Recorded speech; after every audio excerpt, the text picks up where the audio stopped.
హైడ్రా అధికారులు కూల్చివేతలు చేపట్టారు. అలాగే సంధ్య కన్వెన్షన్ సెంటర్ పక్కన అక్రమ నిర్మాణాలు కూల్చివేస్తున్నారు. Gachibowli food corporation of India కాలనీలో నూతనంగా షెడ్లు ఏర్పాటు చేశారు. షెడ్లకు అనుమతులు లేకపోవడంతో హైడ్రా అధికారులు కూల్చివేస్తున్నారు. లేఅవుట్ నామరూపాలు లేకుండా రోడ్డు పార్కులను కలుపుతూ ఆక్రమించారు. అనుమతులు లేని కట్టడాలను హైడ్రా తొలగించింది. రోడ్డును ఆక్రమించి నిర్మాణాలను చేపట్టారంటూ హైడ్రాకు ఫిర్యాదులు చేశారు. లేఅవుట్లో తమ ప్లాట్లు కనిపించకుండా నిర్మాణాలు చేపట్టారంటూ ప్లాట్ యజమానులు హైడ్రా అధికారులకు తెలిపారు. సంధ్య కన్వెన్షన్ మినీ హాల్తో పాటు వంటగదులు, రెస్ట్ రూమ్లను హైడ్రా తొలగించింది. లేఅవుట్ను ఆక్రమించి నిర్మించిన రేకుల ఫెన్సింగ్ను సైతం జేసీబీలతో తీసేశారు. G+2 నిర్మించగా 3 ఐరన్ షెడ్లను తొలగిస్తున్నారు. భారీ పోలీస్ బందోబస్తు మధ్య కూల్చివేతలు కొనసాగుతున్నాయి.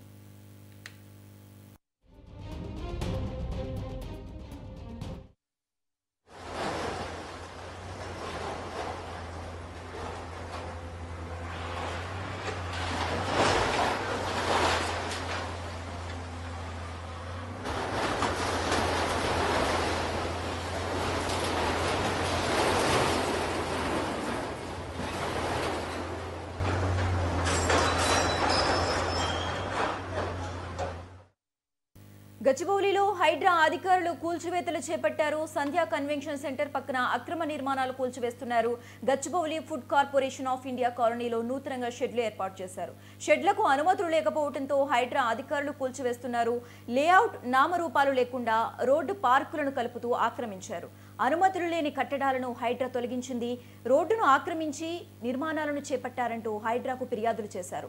లేఅవుట్లో తమ ప్లాట్లు కనిపించకుండా నిర్మాణాలు చేపట్టారంటూ ప్లాట్ యజమానులు హైడ్రా అధికారులకు తెలిపారు. సంధ్యా కన్వెన్షన్ మినీ హాల్తో పాటు వంటగదులు, రెస్ట్ రూమ్లను హైడ్రా తొలగించింది. లేఅవుట్ను ఆక్రమించి నిర్మించిన రేకుల ఫెన్సింగ్ను సైతం జేసీబీలతో తీసేశారు. G+2గా నిర్మించిన 3 ఐరన్ షెడ్లను తొలగిస్తున్నారు. భారీ పోలీస్ బందోబస్తు మధ్య కూల్చివేతలు కొనసాగుతున్నాయి.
గచ్చిబౌలిలో హైడ్రా కూల్చివేతలు చేపట్టారు. సంధ్య కన్వెన్షన్ సెంటర్ పక్కన అక్రమ నిర్మాణాలు కూల్చివేస్తున్నారు.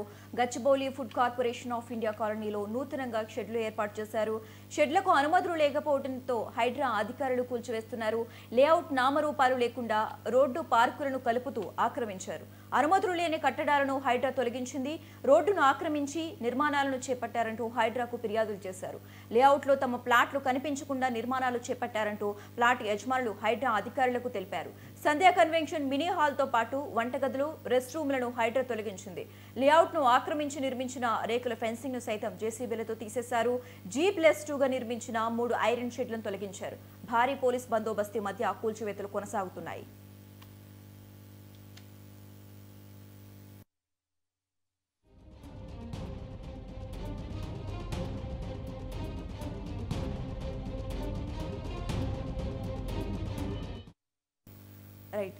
గచ్చిబౌలిలో హైడ్రా కూల్చివేతలు చేపట్టారు. సంధ్య కన్వెన్షన్ సెంటర్ పక్కన అక్రమ నిర్మాణాలు కూల్చివేస్తున్నట్లుగా సమాచారం.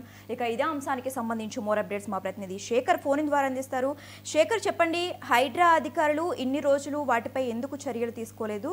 దీనికి కారణం ఏంటి? దీనికి సంబంధించి ఓవరాల్ గా అప్డేట్స్ ఇవ్వండి. గచ్చిబౌలిలో హైడ్రా కూల్చివేస్తున్న ఏదైతే గచ్చిబౌలిలో హైడ్రా సంధ్య కన్వెన్షన్ సెంటర్ పక్కన ఉన్న అక్రమ నిర్మాణాలను కూల్చివేస్తున్నది ఈ రోజు ఫుడ్ కార్పొరేషన్ ఆఫ్ ఇండియా కాలనీలో నూతనంగా ఏదైతే అనుమతులు లేకుండా షెడ్లు ఏర్పాటు చేశారో ఈ షెడ్లకు ఎలాంటి అనుమతులు లేకపోవడంతో హైడ్రా అధికారులకు వరుసగా కంప్లైంట్లు వస్తున్నాయి. ఇదే అంశం పైన పలుమార్లు హైడ్రాకు సంబంధించిన అధికారులు కూడా అక్కడ విజిట్ చేసి పరిశీలించి వెంటనే చర్యలు తీసుకుంటాము, వీటిపైన పరిశీలన చేసిన తర్వాతనే చర్యలు తీసుకుంటామని గతంలో కూడా హైడ్రాకు సంబంధించిన అధికారులు విజిట్ చేసిన పరిస్థితి. నేడు మాత్రం ఈ వరుస కంప్లైంట్లతో లేఅవుట్ నామరూపాలు లేకుండా రోడ్డు పార్కులను కలుపుతూ ఏదైతే ఆక్రమణలు చేసి అనుమతులు లేకుండా కట్టడాలను ఏదైతే కట్టారో, అక్కడ షెడ్లను వేశారో, వీటిని హైడ్రా నేడు కూల్చివేస్తున్నది. ఏదైతే అంటే అక్కడ ఎలాంటి లేఅవుట్లు, ఫ్లాట్లు కూడా కనబడకుండా నిర్మాణాలు చేపట్టారు ఫ్లాట్ యజమానులు. దీంతో వరుస ఫిర్యాదులతో సంధ్యా కన్వెన్షన్ మినీ హాల్ తో పాటు వంటగదులు, రెస్ట్ రూమ్లు అన్ని ఇష్టం వచ్చినట్టుగా వాళ్ళ ఇష్టారాజ్యంగా ఆక్రమించి ఆ ప్లాట్ల నామరూపాలు లేకుండా చేయడంతో వెంటనే దీనిపైన కంప్లైంట్లు ఒత్తిడి అంటే అటు జిహెచ్ఎంసీలో వచ్చి ఇక్కడ హైడ్రా కమిషనర్ కు వరుస కంప్లైంట్లు రావడంతో ఈ రోజు హైడ్రా రంగంలోకి దిగిన పరిస్థితి.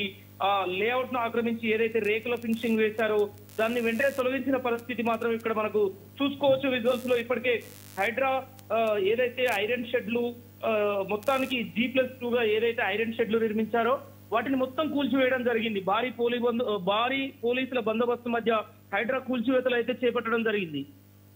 శేఖర్, అలాగే సంధ్యా కన్వెన్షన్ పై దాదాపుగా 1 ఇయర్ నుంచి ఫిర్యాదులు అందుతున్నాయి, అయినా కానీ అధికారులు ఎందుకు పట్టించుకోలేదు? దీనికి సరైన రీజన్ ఏమై ఉంటుందంటారు? అంటే గత చాలా రోజులుగా నిజంగా ఈ సంధ్యా కన్వెన్షన్ పక్కకుండి చాలా రోజుల నుంచి ఫిర్యాదులు అందుతున్నా కూడా వేసి చూసే ధోరణి ఎందుకు చూస్తారనే అనుమానాలు కూడా తావెత్తుతున్న పరిస్థితి. ఎందుకంటే అక్కడ ఎవరైతే ఈ ఆక్రమణలు చేస్తున్నారో, ఈ ఫ్లాట్లది ఏదైతే ఇష్టారాజ్యంగా అనుమతులు లేకుండా షెడ్ల నిర్మాణాలు చేపడుతున్నారో, వాళ్ళు కొంత ప్రభుత్వాన్ని అక్కడ ఉన్న వాళ్ళని ఏదో మేనేజ్ చేసే ప్రయత్నం, కొంత ఓ రకంగా వాళ్ళు కొంత మంచి హోదాలో ఉండి పైరవీలు చేసి పైరవకారుల ద్వారా కొంత నిర్లక్ష్యం జరిగింది అనేది కొంత వాస్తవాలు వినబడుతున్నా ప్రభుత్వం మాత్రం వెంటనే హైడ్రా రంగంలోకి దిగి ఈ అక్రమ నిర్మాణాలని వెంటనే ఎలాంటి ఎవరి ఒత్తిళ్లకు తలగ్గకుండా వెంటనే హైడ్రా రంగంలోకి దిగి, అంటే ఇదే విషయం కోర్టు పరిధిలోకి కూడా వెళ్ళింది. ఒక రిట్ కూడా దాఖలు చేశారు కోర్టులో. ఈ మొత్తానికి మాత్రం ప్రభుత్వం వెంటనే చర్యలు తీసుకోవడం మాత్రం అక్కడ ఉన్న వాళ్ళు కానీ మొత్తానికి చాలా ఆనందం వ్యక్తం చేస్తున్న పరిస్థితి. ఎందుకంటే చాలాసార్లు ఫిర్యాదులు అందినా కూడా పట్టించుకోలేదు. కానీ మొత్తానికి ఈ రోజు హైడ్రా రంగంలోకి దిగి ఈ నిర్మతులు లేని అక్రమ షెడ్లని, నిర్మాణాలని నేలమట్టం చేయడం మాత్రం చాలా అక్కడ ఉన్న కాలనీవాసులు కావచ్చు, అక్కడ కంప్లైంట్ చేసిన వాళ్ళు మాత్రం హర్షం వ్యక్తం చేస్తున్న పరిస్థితి మాత్రం కనబడుతున్నది. శేఖర్, అలాగే G+2 గా నిర్మించిన 3 ఐరన్ షెడ్లను కూడా తొలగిస్తున్నారు. ఇప్పుడు అక్కడ కూల్చివేతలు ఎలా కొనసాగుతున్నాయి? మార్నింగ్ నుంచే భారీ పోలీస్ బందోబస్తు నడుమ హైడ్రా అధికారులు పెద్ద పెద్ద జేసీబీలతోటి వాటితో వచ్చి మొత్తానికి ఆ రేకుల షెడ్ల నిర్మాణం ఏదైతే ఒక రేకుల షెడ్ల అనుమతులు లేకుండా G+2 నిర్మాణాలు చేపట్టారు అక్కడ. అలాంటే మొత్తానికి ఒక ప్లాట్ల నామరూపాలు లేకుండా వాళ్ళు చేసిన నిర్మాణాలు మాత్రం చూస్తే చాలా దారుణం ఉంది. వాటిని వెంటనే హైడ్రా భారీ పోలీస్ బందోబస్తు అధికారులు అక్కడికి తరలి వచ్చి మొత్తానికి నేలమట్టం చేసిన పరిస్థితి అయితే కనబడుతున్నది. శేఖర్, అలాగే బాధితులు సీఎం దగ్గరికి ఎందుకు వెళ్లాల్సి వచ్చింది? బాధితులు సీఎం దగ్గరికి ఎందుకు వెళ్లాల్సి వచ్చింది?